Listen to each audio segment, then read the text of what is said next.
केसरिया से मन जोगी हुआ रे, दिल झूमे देखो मतवारा हुआ रे, केसरिया से मन जोगी हुआ। हर पल मनाओ केसरी त्योहार।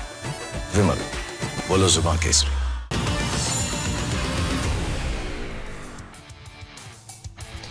नमस्कार, स्वागत है आपका रिपब्लिक भारत पर। मैं हूं आपके साथ अनामिका सिंह काली और आप देख रहे हैं बिहार चुनाव को लेकर हमारी खास पेशकश। सबसे पहले बात करेंगे राहुल गांधी की।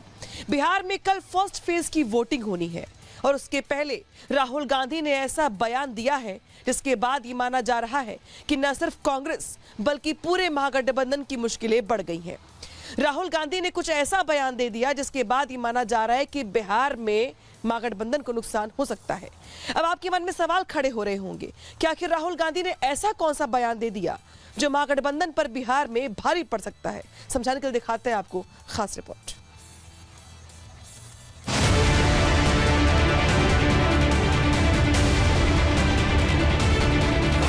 सेना में उनका कंट्रोल है और 90% आपको जो आबादी है वो आपको कहीं नहीं मिलेगी। इस सेना के बारे में जाति पात के आधार पर चर्चा तक नहीं होनी चाहिए। हमारे सेना के जवानों का एक ही धर्म होता है, वह धर्म है सैन्य धर्म।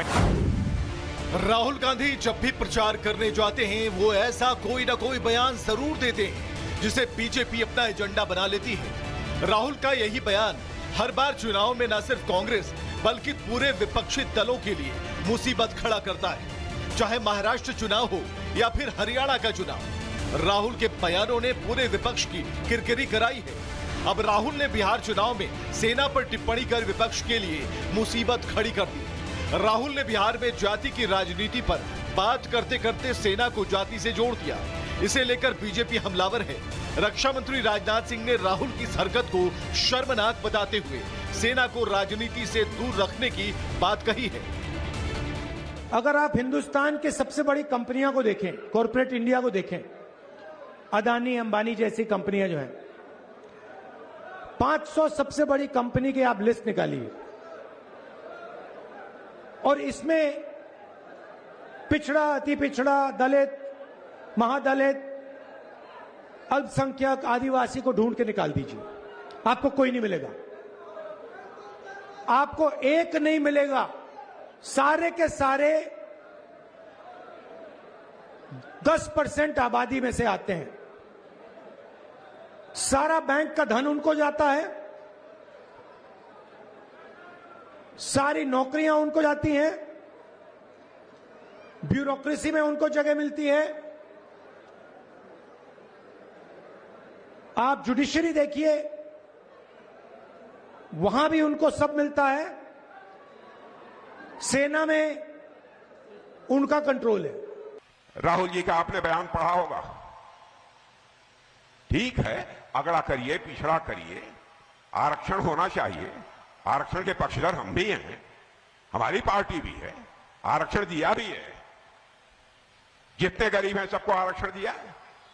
दूसरे वर्गों में भी जो गरीब हैं उनको भी आरक्षण दिया।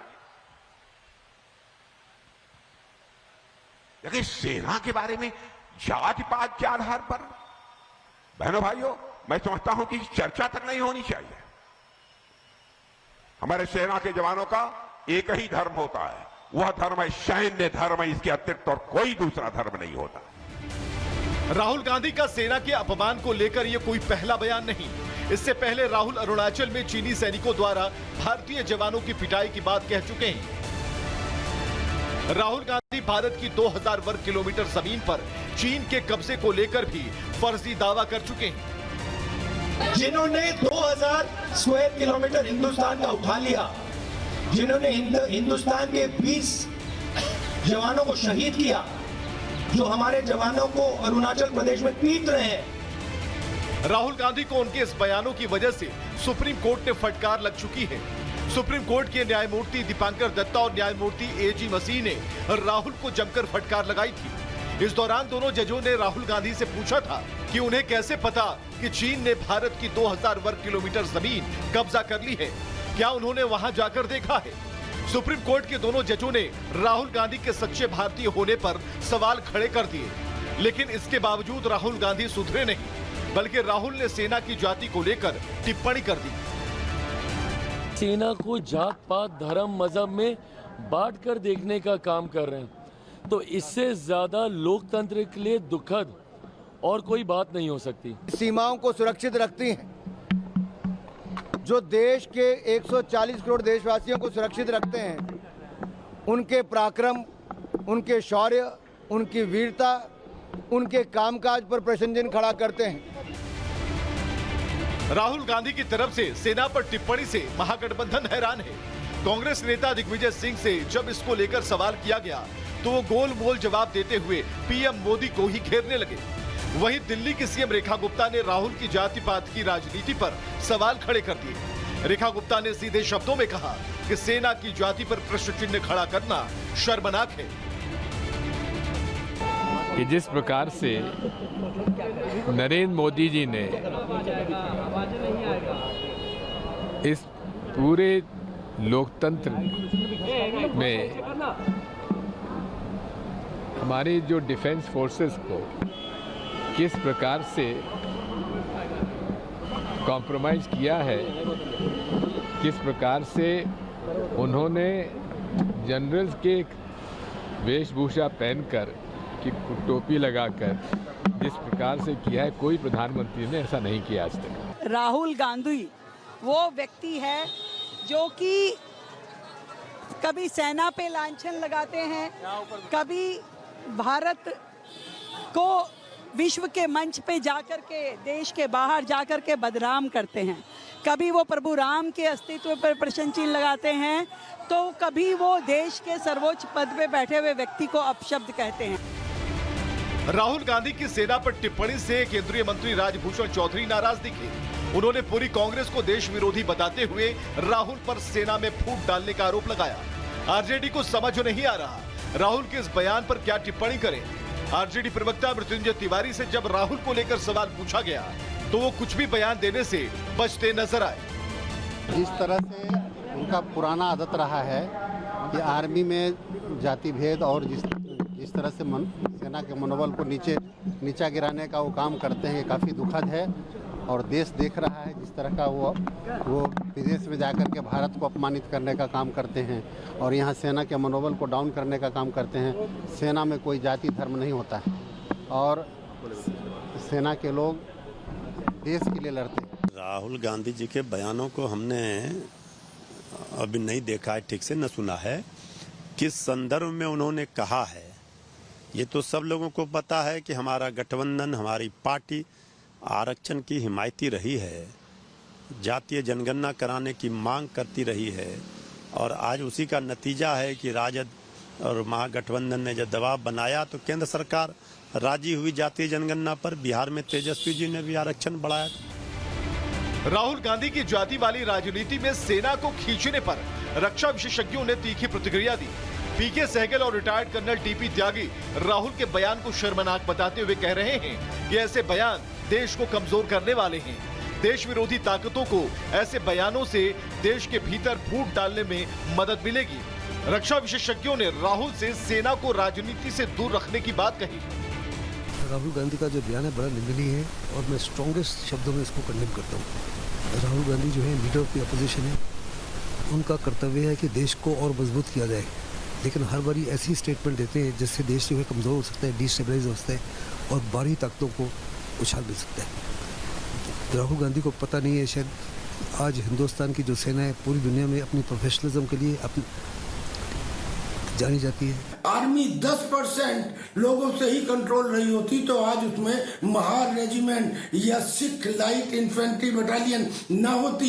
ये सब शेड्यूल कास्ट की हैं। सवाल ये है कि राहुल गांधी को क्यों ना एक आदतन झूठा और देश को तोड़ने वाला साबित कर दिया जाए। राहुल गांधी ने बिहार चुनाव के प्रचार के दौरान सिर्फ उलूल जुलूल बातें की, छठ का अपमान किया, पीएम मोदी पर टिप्पणी की, यहां तक कि तालाब में कूदकर मछली पकड़ने का वीडियो तक जारी किया, लेकिन बिहार के विकास और यहां की समस्याओं पर कोई बात नहीं की। और जब चुनाव का पहला चरण और उसकी वोटिंग की बारी आई तो सेना पर टिप्पणी कर बीजेपी को मौका दे दिया। ऐसे में सवाल है, क्या राहुल गांधी ने मतदान से ठीक पहले जानबूझकर सेना पर टिप्पणी की है? या राहुल चुनावी माइलेज के लिए सेना में फूट डालना चाहते हैं? या फिर राहुल ने आरजेडी को बिहार चुनाव हराने की सुपारी ले ली है? Bureau report, Republic Bharat.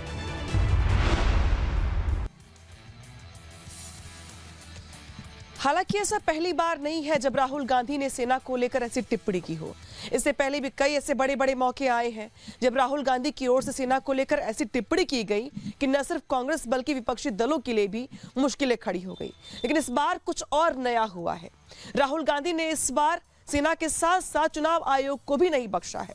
हालांकि इलेक्शन कमीशन भी वक्त वक्त पर राहुल गांधी के टारगेट पर रहा है, लेकिन इस बार राहुल गांधी ने बाकायदे प्रेस कॉन्फ्रेंस की और प्रेस कॉन्फ्रेंस कर चुनाव आयोग और बीजेपी की मिली भगत के जरिए हरियाणा में वोट चोरी करने का आरोप लगाया। अब सवाल खड़े होते हैं कि आखिर राहुल गांधी ने बिहार में फर्स्ट फेज की वोटिंग से पहले ही प्रेस कॉन्फ्रेंस क्यों की? टाइमिंग को लेकर सवाल खड़े किए जा रहे हैं और ये माना जा रहा है कि क्या इसके पीछे कोई रणनीति है या फिर राहुल की ये बड़ी चूक। दिखाते हैं आपको।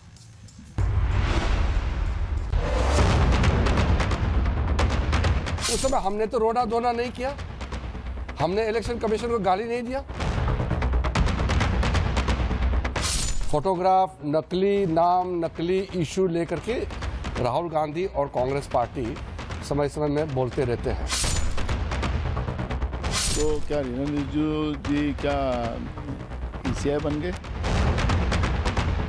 बिहार चुनाव से ठीक एक दिन पहले राहुल गांधी ने हरियाणा में वोट चोरी का नैरेटिव गढ़ने की कोशिश की। इस दौरान राहुल गांधी ने मीडिया के सामने एक पीपीटी प्रेजेंटेशन देकर हरियाणा में 25 लाख वोट चोरी का आरोप लगाया। राहुल गांधी ने अपने प्रेजेंटेशन को हाइड्रोजन बम से जोड़ दिया। लेकिन सवाल ये है कि ये सब बिहार चुनाव के ठीक एक दिन पहले क्यों? क्या राहुल ने बिहार चुनाव में अभी से हार मान ली और मुद्दे को डाइवर्ट करने के लिए हरियाणा में वोट चोरी का मुद्दा ले आए? केंद्रीय मंत्री किरण रिजिजू ने राहुल के एक एक आरोप का करारा जवाब दिया। 5 तरीके की वोट चोरी है हरियाणा में। Duplicate voters 5 lakh, invalid addresses 90,000, तकरीबन 90,000, बल्क वोटर्स 19 लाख।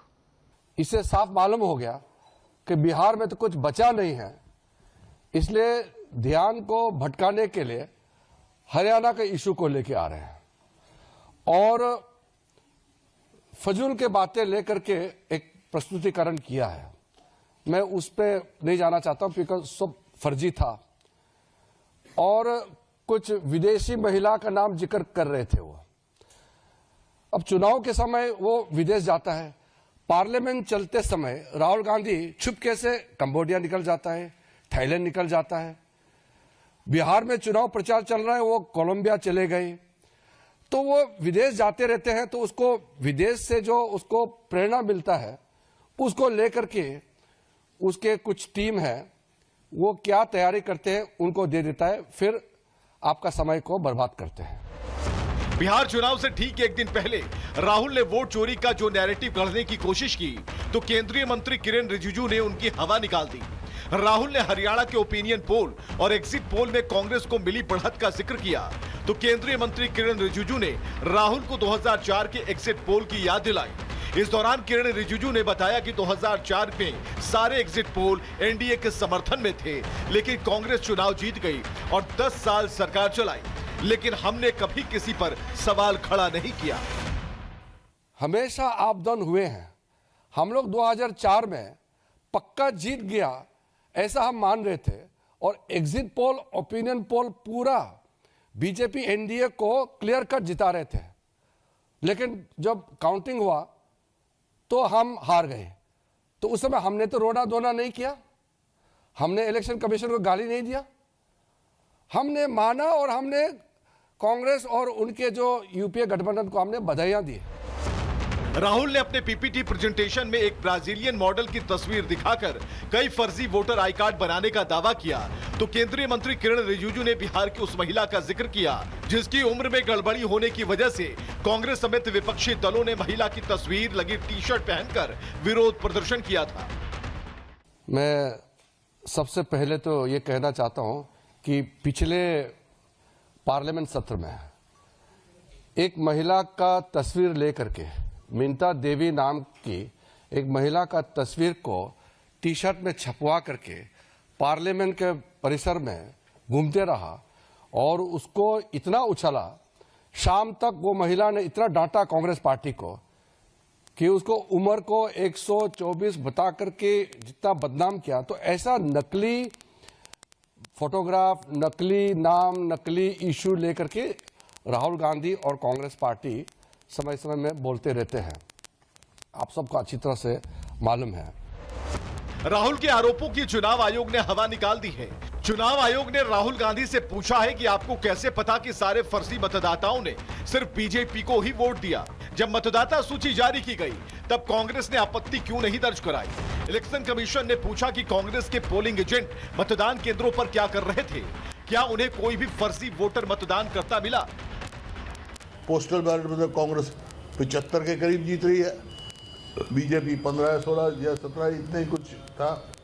फिर लेकिन जब गिनती हुई ईवीएम की, जब उसमें ये हुआ तो यही राहुल जी ने भी इस क्वेश्चन उठाया, बिल्कुल ठीक रहा उठाया उन्होंने कि भाई पोस्टल बैलेट में तो इतनी है और बाद में इतने हैं, इसका मतलब कहीं ना कहीं शक्का हुआ है। राहुल गांधी बिहार में होने वाली ऐतिहासिक हार की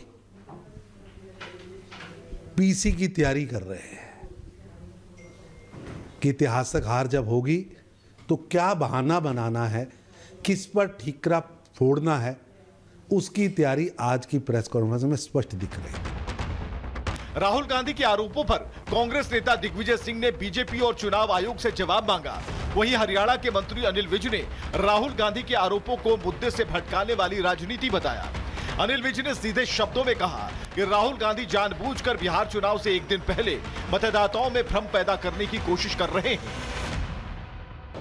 चुनाव आयोग जिस प्रकार से व्यवहार कर रहा है पूरे तरीके से एक तरफा, ऐसा प्रतीत होता है कि चुनाव आयोग भारतीय जनता पार्टी का एक मोर्चा संगठन बन चुका है। क्या अंतर्राष्ट्रीय स्तर पर भी बताएं इनके पास कितने बम हैं, कितने हाइड्रोजन बम हैं, कितने न्यूक्लियर बम हैं, कितने एटम बम हैं, क्योंकि वो अंतर्राष्ट्रीय संस्था है AIEA, उसको बताना पड़ता कि अगर किसी के पास बम है। और ये रोज क्या देते हैं और फोके बम मारते हैं। राहुल गांधी के आरोपों को लेकर कांग्रेस नेता नाना पटोले ने बीजेपी पर गंभीर आरोप लगाए। इस दौरान नाना पटोले ने कहा चुनाव आयोग और बीजेपी की मिलीभगत चल रही है। वहीं जेडीयू नेता राजीव रंजन राहुल के आरोपों को सोची समझी साजिश बता रहे हैं। राजीव रंजन ने कहा राहुल ने बिहार चुनाव को प्रभावित करने के लिए भ्रम पैदा किया है। मैं किरण रिजिजू जी को बात करना चाहूँगा कि राहुल गांधी जी इस देश के चुनाव आयोग को सवाल खड़े कर रहे हैं और चुनाव आयोग से सवाल मांग रहे हैं, सवाल का जवाब मांग रहे हैं। तो क्या किरण रिजिजू जी क्या ECI बन गए, चुनाव आयोग बन का कुछ प्रवक्ता बन गए? जवाब तो उनको चुनाव आयोग को देना है। जो ब्राज़ील मॉडल जो थी उसका जवाब तो चुनाव आयोग ने देना है। देखिए, राहुल जी की ये फितरत रही है, जब भी वो चुनाव में हारते हैं इसका एहसास उनको होने लगता है और एक पूरी तरह से सुविचारित उनकी रणनीति रहती है। शुरुआत चुनाव आयोग के फैसलों पर सवाल खड़े करके करते हैं और धीरे धीरे कभी हरियाणा, कभी मध्य प्रदेश, कभी कर्नाटक, कभी महाराष्ट्र। अगर आपको एक वाकया याद हो तो उन्होंने CSDS के आंकड़ों के आधार पर महाराष्ट्र चुनाव में गड़बड़ियों का आरोप लगा दिया था और फिर संजय कुमार ने माफ़ी मांगी, ट्वीट को डिलीट किया। महाराष्ट्र पुलिस ने उनके खिलाफ प्राथमिकी भी दर्ज की। राहुल गांधी ने बिहार चुनाव से ठीक पहले बीजेपी पर वोट चोरी का आरोप लगाकर सियासी बखेड़ा खड़ा कर दिया। राहुल ने बीजेपी के साथ साथ चुनाव आयोग को भी कटघरे में खड़ा करने की कोशिश की। इसके अलावा राहुल ने जेनजी का भी आह्वान किया, लेकिन सवाल ये, आखिर बिहार चुनाव में राहुल जेनजी को क्यों भड़का रहे हैं? क्या बिहार चुनाव में राहुल के वोट चोरी वाले नैरेटिव का असर पड़ेगा? सवाल ये भी है, अगर हरियाणा चुनाव में वोट चोरी हुई और राहुल के पास इसका सबूत है, तो आखिर राहुल कोर्ट क्यों नहीं जाते? आखिर क्यों बार बार सिर्फ प्रेस कॉन्फ्रेंस कर जनता के बीच भ्रम पैदा करने की कोशिश करते हैं? क्या राहुल को समझ आ गया है कि महागठबंधन बिहार में हार रही है, इसलिए वोट चोरी का नैरेटिव सेट करने की कोशिश की जा रही है? Bureau report, Republic Bharat.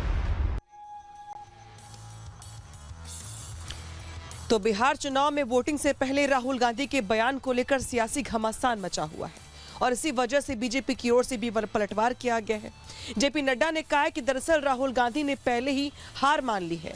Rahul Gandhi ने ये मान लिया है कि बिहार के चुनाव में कांग्रेस की लुटिया डूबने वाली है। क्या कुछ कहा गया उनकी ओर से, सुनवाते हैं आपको। राहुल गांधी ने अभी से ही मान लिया है कि बिहार चुनाव में कांग्रेस की लुटिया डूबने वाली है। चुनाव बिहार में हो रहे हैं और राहुल गांधी दिल्ली में फर्जी प्रेस कॉन्फ्रेंस कर रहे हैं। चुनाव बिहार में हो रहे हैं और राहुल गांधी बातें कर रहे हैं हरियाणा की, क्योंकि उनको पता चल गया है कि बिहार में महागठबंधन हार रहा है और इसलिए वो अभी से ही बहाना ढूंढने में लग गए हैं। पहले वे हार का ठिकरा ईवीएम पर फोड़ते थे, लेकिन जब वे अपने फर्जी दावे को सिद्ध नहीं कर पाए और ईवीएम को सुप्रीम कोर्ट से क्लीन चिट मिल गई, अब वे एसआईआर के सवाल को उठाने लगे हैं। राहुल गांधी को पता होना चाहिए कि चुनाव जीतने के लिए जमीन पर मेहनत करनी पड़ती है, जनता के दिलों में अपनी जगह बनानी पड़ती है, जनता के दिलों तक पहुंचना पड़ता है। सिर्फ फोटो खिंचवाने से और ड्रामा कर लेने से चुनाव नहीं जीते जाते। राहुल गांधी घुसपैठियों को बचाना चाहते हैं, इसलिए चुनाव से ठीक पहले ये इस तरह की फर्जी दावे करते हैं। और अब बढ़ते हैं खबरों में आगे और अब बात करते हैं आरजेडी की। आरजेडी की ओर से लगातार चुनाव में प्रचार किया जा रहा है। रोजगार समेत बड़ी बड़ी घोषणाएं की जा रही हैं और तरह तरह से लोगों को लुभाने का प्रयास किया जा रहा है, वोटरों को अपने पाले में करने का प्रयास किया जा रहा है। लेकिन सच्चाई ये है कि आज भी लालू राज की पहचान, आरजेडी की पहचान जंगल राज के तौर पर है। अगर आपको बात समझ में ना आई हो तो आपको रिपोर्ट दिखाते हैं कि किस तरीके से आरजेडी के मंच पर कट्टा कांड बिहार की सियासत में चर्चा का विषय बन गया।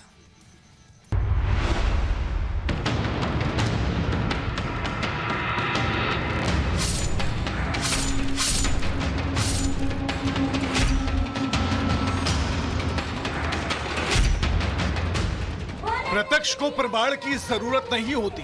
तेजस्वी के मंच से कट्टे वाला गाना गा रहा बच्चा प्रमाण पेश कर रहा है। बच्चे को जंगल राज का कुछ भी पता नहीं, लेकिन रंगदारी का भाव समझ में आ रहा है।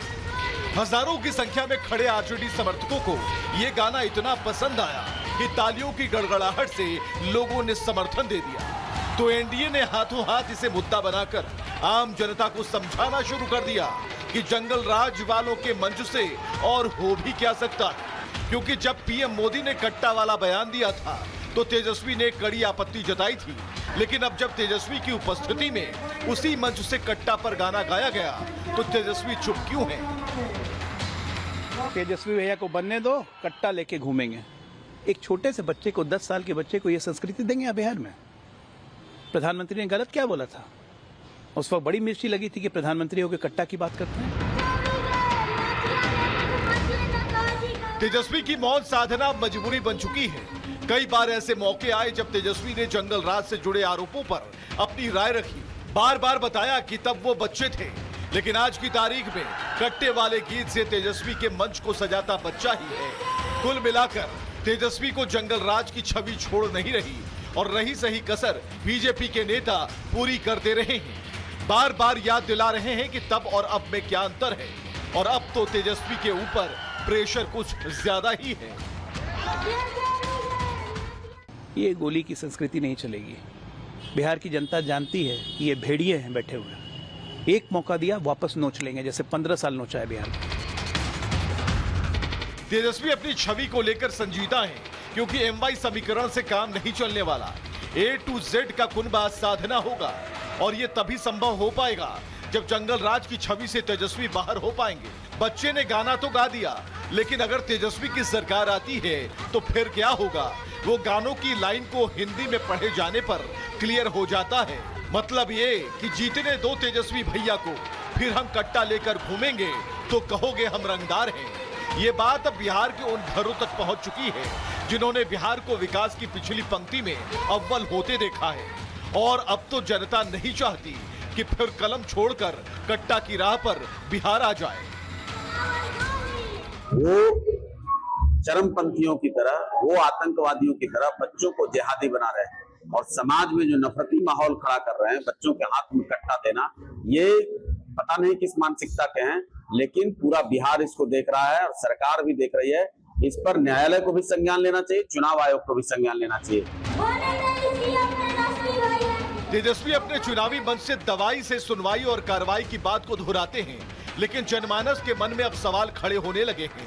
जनता की याददाश्त तो लौटने लगी है और वोट करने से पहले इसी गाने के मतलब और मायनों को तलाशा जाएगा और कहीं न कहीं यही गाना एक टर्निंग पॉइंट साबित होने वाला है। और अगर ऐसा हो गया तो एनडीए की जीत की राह आसान हो जाएगी और आरजेडी महागठबंधन के सारे किए कराए पर पानी फिर जाएगा। Bureau report, Republic Bharat.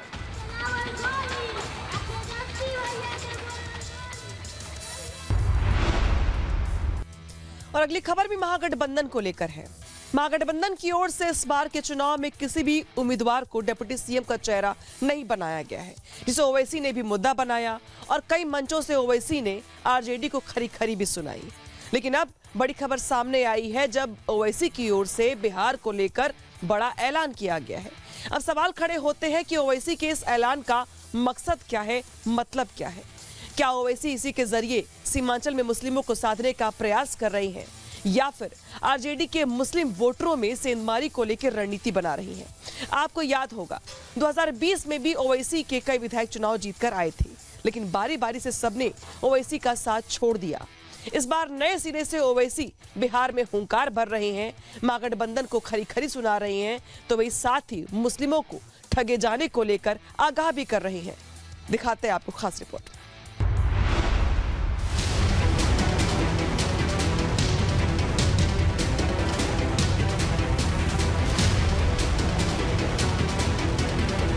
Bihar का सीमांचल 24 विधानसभा सीटों वाला वो इलाका जिसको मुस्लिम राजनीति की प्रयोगशाला कहा जाता है। सीमांचल पर सबसे ज्यादा आरजेडी, जनसुराज और असदुद्दीन ओवैसी की नजर है।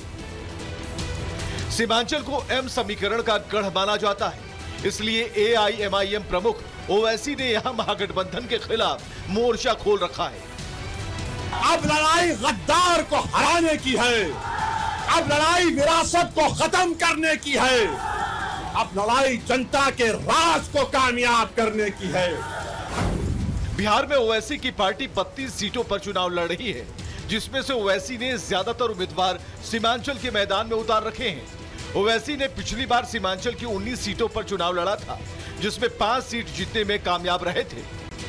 लेकिन इस बार ओवैसी ने सीमांचल में बड़ा दावा कर दिया है। अब लड़ाई पटना की कुर्सी की है, अब लड़ाई सीमांचल का बेटा मुख्यमंत्री बनेगा, अब लड़ाई गद्दार को हराने की है, अब लड़ाई विरासत को खत्म करने की है, अब लड़ाई जनता के राज को कामयाब करने की है। बिहार चुनाव में ओवैसी को ना तो महागठबंधन में जगह मिली, ना ही महागठबंधन ने किसी मुस्लिम को डिप्टी सीएम का उम्मीदवार घोषित किया। ओवैसी इसी बात से फायर हैं और लगातार तेजस्वी को घेरे जा रहे हैं। मगर तुम जिस बड़े बाप के बेटे हो, तुम में बड़ापन नहीं है। एक घर के हो, एक खून हो, तुम दोनों एक दूसरे का गिरबान पकड़ रहे हो, जो कि हाट की जनता। तो सुना आपने ओवैसी को, जो कि बिहार में लगातार चुनाव प्रचार कर रहे हैं, अग्रेसिव तरीके से मुस्लिम वोटरों को साधने का प्रयास कर रहे हैं। अब बात करते हैं हम बिहार के चुनाव के प्रचार की। बिहार के चुनाव प्रचार के दौरान सभी पार्टियों की ओर से अपराध मुक्त बिहार को लेकर बड़े बड़े दावे किए जा रहे हैं। हर पार्टी की ओर से जंगल राज की याद दिलाते हुए जंगल राज को खत्म करने का दावा किया जा रहा है। लेकिन क्या वाकई में ये सच है क्या सभी पॉलिटिकल पार्टियां वाकई में बिहार को अपराध मुक्त करना भी चाहती हैं? क्योंकि तमाम पॉलिटिकल पार्टीज की ओर से जो प्रत्याशी घोषित किए गए हैं उन्हें देखकर तो ऐसा नहीं लगता, क्योंकि लगभग सभी दल में ऐसे प्रत्याशी हैं जो बाहुबली हैं, दागी हैं और जिन पर मुकदमे भी दर्ज हैं। देखिए।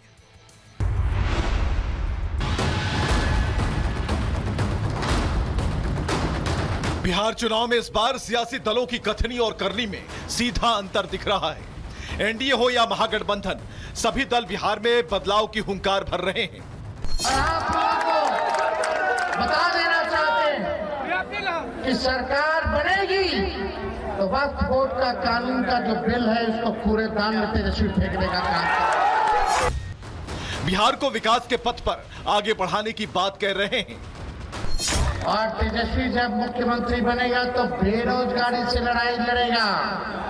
जब तेजस्वी मुख्यमंत्री बनेगा तो पूरे बिहार के 14 करोड़ को सीएम बनाने का काम करेगा, यानी सीएम मतलब चिंता मुक्त। बिहार को अपराध से मुक्ति दिलाने की बात करते दिख रहे हैं।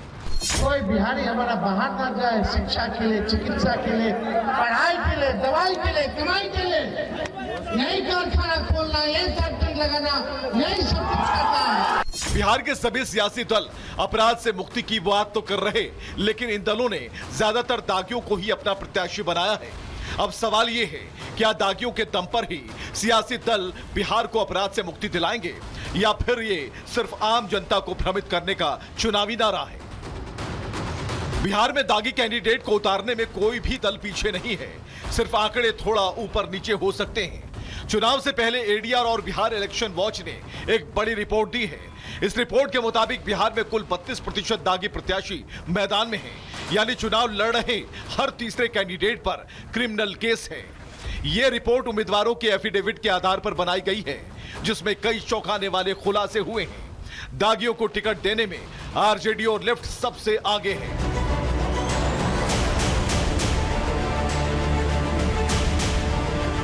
आंकड़ों के मुताबिक बिहार चुनाव के पहले चरण की वोटिंग में कुल 1314 कैंडिडेट मैदान में हैं, जिनमें से 423 कैंडिडेट ने अपने ऊपर क्रिमिनल केस का ब्यौरा दिया है, जिनमें 354 कैंडिडेट पर गंभीर आपराधिक मामले दर्ज हैं। इनमें से 33 ने हत्या, 86 उम्मीदवारों ने हत्या की कोशिश, 42 ने महिला अपराध और 2 ने खुद पर दुष्कर्म के आरोपों की जानकारी दी है। पहले चरण के प्रत्याशियों की पार्टी वाइज दागी कैंडिडेट देखें तो सीपीआईएमएल के 14 में से 13 कैंडिडेट दागी हैं, यानी सीपीआईएमएल के कुल 93% कैंडिडेट दागी हैं। वहीं सीपीआई के 3 में से 3 यानी 100% कैंडिडेट दागी हैं। आरजेडी के 71 में से 53 उम्मीदवारों पर क्रिमिनल केस है, यानी आरजेडी के 76% उम्मीदवार दागी हैं। बीजेपी के 48 में से 31 उम्मीदवारों पर आपराधिक मामले दर्ज हैं, यानी बीजेपी के 65% उम्मीदवार दागी हैं।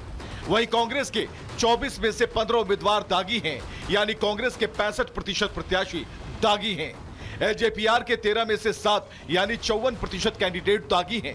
जन स्वराज पार्टी के 118 में से 50 उम्मीदवारों पर क्रिमिनल केस है, यानी 45% उम्मीदवार दागी हैं। जेडीयू के 57 में से 22 उम्मीदवारों पर आपराधिक मुकदमे दर्ज हैं, यानी 39 कैंडिडेट दागी हैं।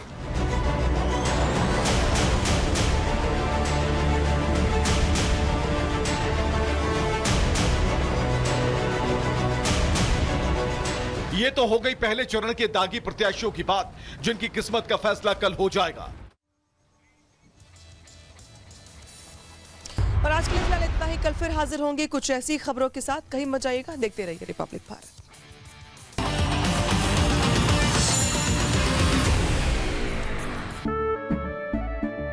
केसरिया से मन जोगी हुआ रे, दिल झूमे देखो मतवारा हुआ रे।